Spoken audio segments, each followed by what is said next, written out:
আসসালামু আলাইকুম। আজকে আমরা কিছু শব্দ জানবো রিয়েল এস্টেট জগতের।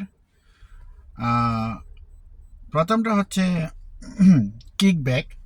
কিকব্যাক মানে হচ্ছে ব্রোকার কোনো কাউকে রিয়েল এস্টেটের কমিশনের টাকা যারা লাইসেন্স নাই তাদেরকে দিতে পারবে না, অথবা কোনো একটা সেলস পারসন কিছু অর্থ সম্পদ অর্জন করলো, সে আর একটা সেলস পারসনকে ওই কমিশনের টাকাটা দিল, এটা করা যাবে না। এটার নাম হচ্ছে কিকব্যাক।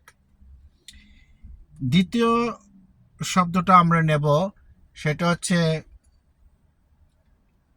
মিসড ম্যানর অথবা ফেলোনি। দুটা একই জিনিস বোঝায়। যেমন আপনার বিরুদ্ধে যদি কোনো মামলা থাকে, সেই মামলার কাগজপত্রগুলা ডসকে জানাইতে হবে। ডস যদি আপনার কাগজপত্র দেখে তারা যদি সন্তুষ্ট হয়, তবে তারা আপনাকে লাইসেন্সটা দিবে। মাল্টিপল লিস্টিং বলতে বোঝায় একটা বড় কোম্পানি তারা যে অনেক ধরনের লিস্টিং করে, অনেক ঘরবাড়ির একসাথে, এবং তারা তাদের নিজস্ব লিস্টিংগুলা অন্য অন্য কোম্পানিকেও দেয়। এটার নাম হচ্ছে মাল্টিপল লিস্টিং অথবা MLS সার্ভিস। আজকে এই ছিল। বাই।